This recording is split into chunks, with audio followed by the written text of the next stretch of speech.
Estamos aqui para o segundo vídeo da série sobre comunicação de base popular libertadora. No primeiro, vimos que a comunicação se realiza no diálogo, na interação, na relação.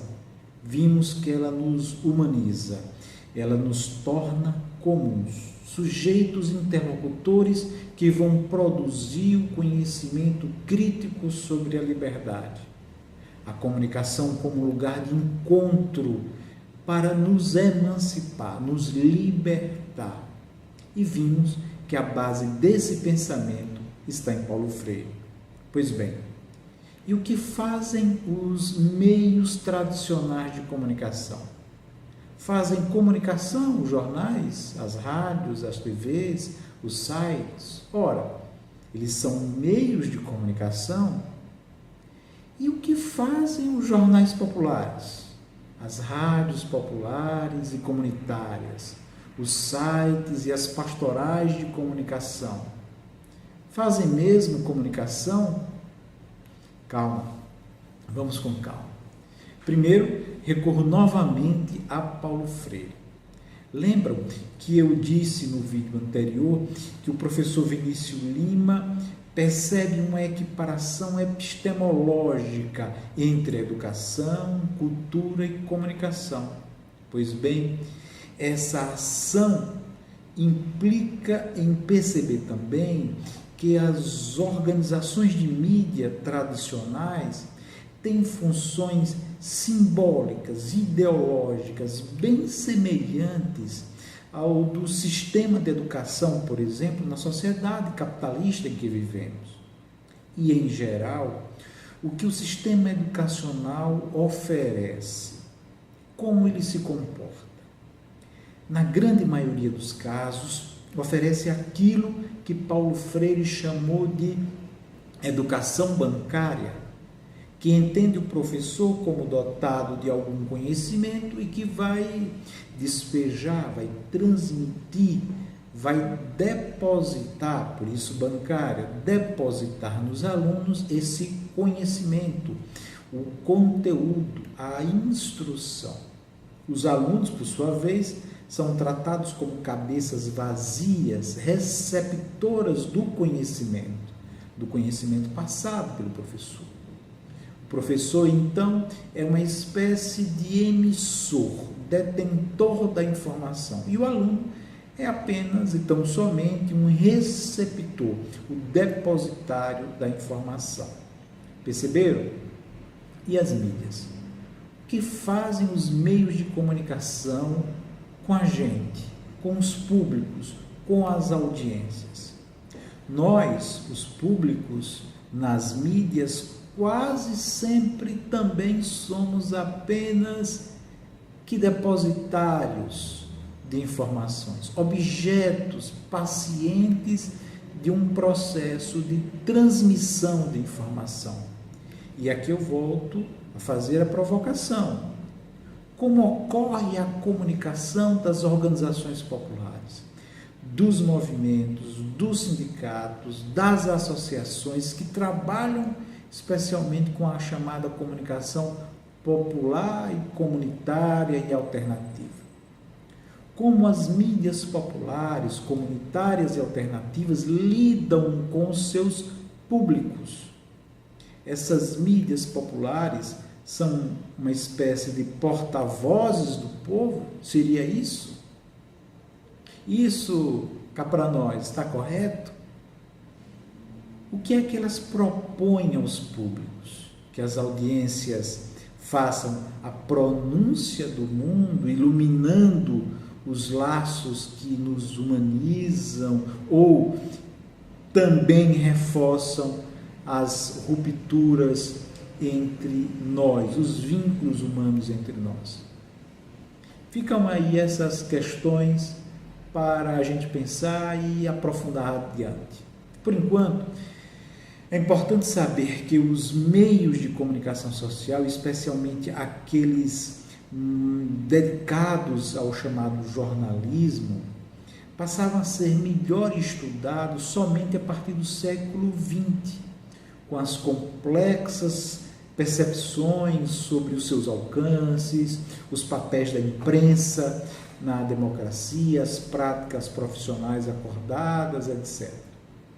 As várias transformações tecnológicas, econômicas, políticas, culturais, consolidaram esses meios de comunicação e o próprio jornalismo como um lugar, um ambiente de mediação para a sociabilidade, onde essa mediação se realiza a partir da partilha de informações que seriam, no entender dos meios, mais relevantes para a vida em sociedade, para a vida comum.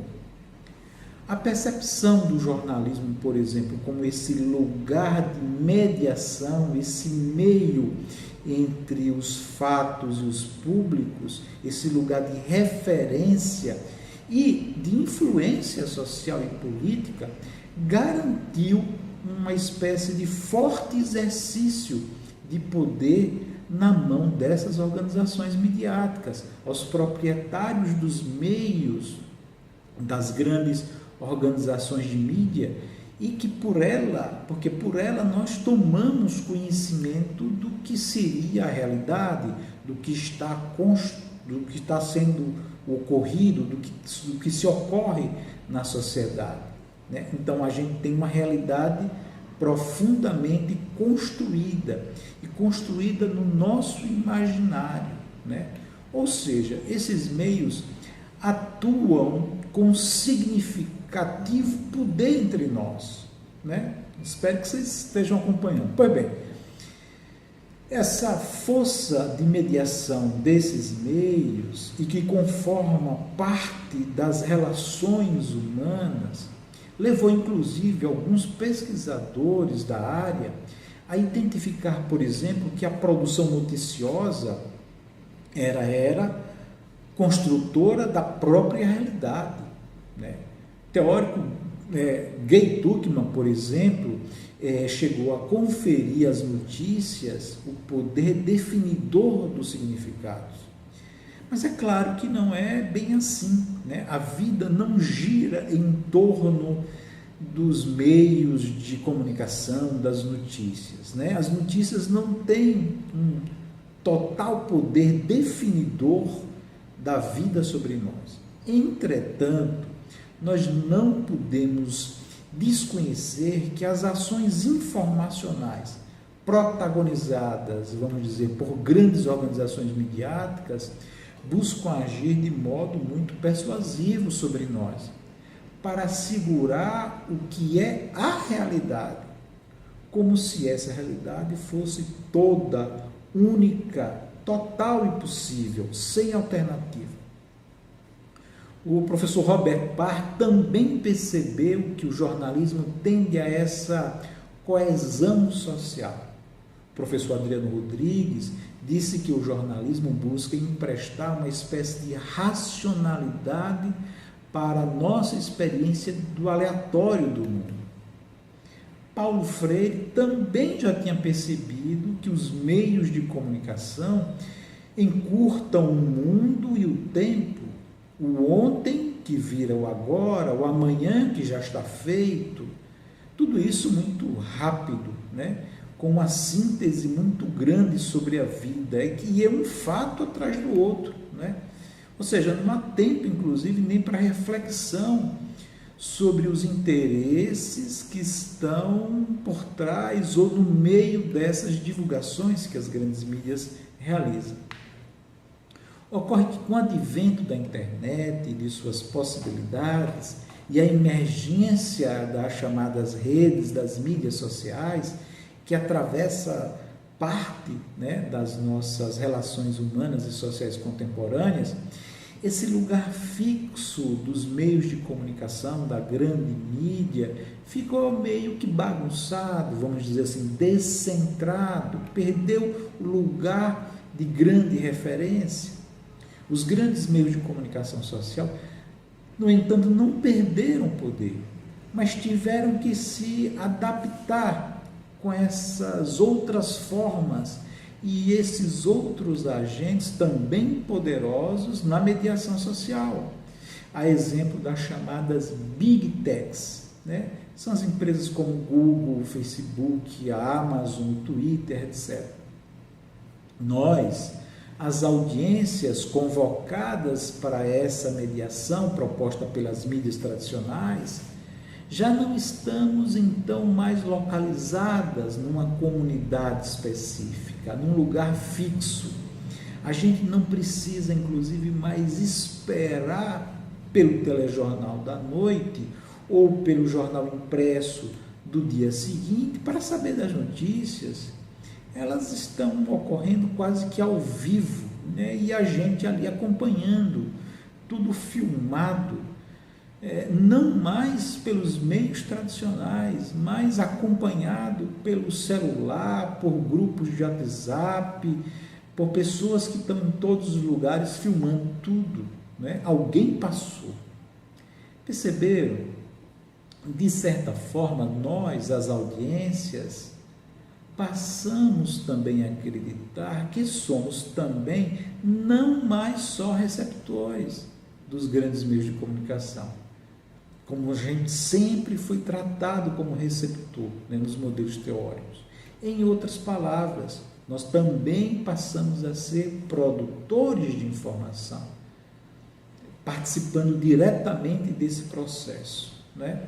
Porque foi desestruturado, como eu falei, esse lugar seguro e de confiança de onde partiam as informações. Também mudou o espaço de nossa recepção, de parte do público, né? Que de posse de objetos móveis, né? E pluriconectados, por exemplo, do celular, né? Nós percebemos que não somos apenas, então, só receptores, mas também produtores e mediadores dos próprios acontecimentos. O século XXI, por exemplo, expõe os meios de comunicação mergulhados numa crise, com a sensação de perda dessa ideia de exclusividade noticiosa, de exclusividade de mediação social dos acontecimentos. O problema, minhas amigas e meus amigos, é que o jornalismo e o processo comunicacional, que foram aprisionados por séculos e séculos por essas grandes corporações de mídia, não se atentaram que a comunicação é um diálogo, é relação, é lugar de encontro. E os meios de comunicação tradicionais ainda estão presos àquele modelo transmissivo, autoritário e depositário, né, de comunicados. Em vários lugares do mundo, as fontes de informação, as audiências, que sempre foram tratadas, como eu falei, como objetos, descobriram-se também como sujeitos e passaram a agir na mediação dos acontecimentos, de modo a não esperar, como eu falei, as notícias. Aliás, a comunicação popular, com seus jornais, com seus boletins, com seus rádios, já faziam isso há muito tempo. Bom, o problema é que existem também outros lados dessa história. Por exemplo, o visível sintoma desse quadro de crise da comunicação tradicional e de possibilidade de novas mediações é o aproveitamento criminoso por grupos políticos de extrema-direita, de direita e de extrema-direita, que levam à desinformação, às fake news, às mentiras, à informação manipulada. Elas levam isso a ser protagonista nas relações sociais, gerando engajamentos para causas, minhas amigas e meus amigos, opostas à da comunicação, isto é, com causas que produzem a desumanização. A exemplo de causas racistas, elitistas, xenófobas, anticientíficas, ou seja, eles aproveitam esse descentramento dos meios de comunicação para reforçar, por exemplo, o ódio ao outro e a ruptura de vínculos humanos entre nós. O fato é que a grande mídia, que a grande maioria dos meios de comunicação tradicionais, mesmo estando nas redes sociais, ainda realiza um processo autoritário, transmissivo, imbecilizante, que sempre buscou transformar nós, as audiências, em objetos, em massa de manobra, em coisa acrítica. E isso ajudou muito a deformar o ambiente da comunicação, não sendo ele dialógico, não sendo ele um lugar de encontro para a humanização, mas uma espécie de ajuntamento para o desencontro, muitas vezes movido pelo ódio contra o outro. As bases teóricas e metodológicas em Paulo Freire, por exemplo, ajudam a pensar nisso. Veja o que ele disse sobre a televisão, e isso ainda lá nos anos 60. Paulo Freire diz mais ou menos assim, que ele não é contra a televisão. Ele diz que é impossível pensar o problema dos meios, porém, sem pensar na questão do poder. O que vale dizer que os meios de comunicação não são bons nem ruins por si mesmos. Diz que, servindo-se de técnicas, eles são, por exemplo, os meios de comunicação, o resultado desse avanço da tecnologia. Os meios de comunicação modernos são expressões da criatividade humana, da ciência desenvolvida pelo ser humano. Não há problema isso. O problema, dizia Paulo Freire, é perguntar a serviço de quê e a serviço de quem os meios de comunicação se acham. Vejam. De forma clara, Paulo Freire faz contundentes críticas aos meios de comunicação no seu tempo. Em grande parte, ele já considerava esses meios tradicionais antidialógicos, transmissivos, onde as pessoas são apenas tratadas como receptoras, como ouvintes, como telespectadoras. Ainda nos anos 60, ele chamava a atenção da interação comunicacional, da coparticipação dos sujeitos, impondo desafio às organizações de mídia, que era convocar e exercitar diálogos produtivos e críticos com os públicos. Claro que esse desafio não foi aceito nem pelas mídias, nem pelos golpistas civis e militares da elite nacional nos anos 60, 64, e o resultado disso foi a prisão e depois o exílio de Paulo Freire. Vejam bem, no livro Educação como Prática de Liberdade, Paulo Freire defende a necessidade de uma nova pedagogia da comunicação, para que esperançosamente a gente possa enfrentar o desamor do diálogo acrítico.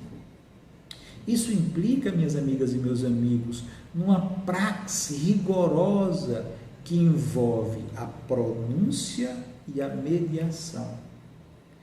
Paulo Freire esperava que os meios de comunicação fossem espaços de diálogo e de humanização, mas na prática eles estavam funcionando e funcionam para desencorajar o diálogo ou mesmo para impedir o diálogo, o encontro. E isso, minhas amigas e meus amigos, tem fundamento e explicação nos compromissos que as organizações midiáticas, que os grandes meios de comunicação têm com interesses particulares, privados, com o capital, que colocam o lucro acima da vida. Vejam, dizia Paulo Freire, ao persistir essa condição, os meios de comunicação são, na verdade, geradores de incomunicação, que buscam apenas a massificação e o controle das audiências. E isso contribui fundamentalmente para a desumanização. Para Paulo Freire, humanizar é a vocação por excelência do ser humano, e a comunicação é parte central disso. Comunicação, cultura e educação. Porém, como ele alerta, esse pendor para a humanização tem sido negado e, curiosamente, reafirmado na sua própria negação. Em resumo, os grandes meios de comunicação sempre buscaram se apropriar do processo de comunicação para, de um lado, defender e promover os interesses do capital, da classe, mantendo a exploração, a opressão, a divisão, alienando, conformando uma realidade perversa como natural e nos conformando nesse ambiente que se imagina ser sem alternativa, sem esperança. E, de outro lado, esses meios agem para tentar impedir o diálogo, a interação crítica, o direito de plantar, produzir e partilhar uma comunicação emancipadora, libertadora. Ocorre que esse ambiente comunicacional não é totalmente controlado. Sempre há brechas, frestas, rasgos, onde nós podemos entrar e resistir, e insistir, e forçar uma outra comunicação para além dos meios tradicionais. Uma comunicação que compreenda todos, como sujeitos interlocutores dotados de saberes que se encontram em diálogo para produzir e partilhar juntos os saberes críticos com o objetivo de humanização, de emancipação, de libertação de todos nós. É isso que profeticamente está no centro da comunicação popular, comunitária e alternativa. Uma comunicação de base popular libertadora. É isso. Bom, por agora é só, e no próximo vídeo vamos avançar um pouco mais em direção a essa comunicação de base popular libertadora, partindo para tentar entender essa ideia de popular, de comunitária e de alternativa. Até lá!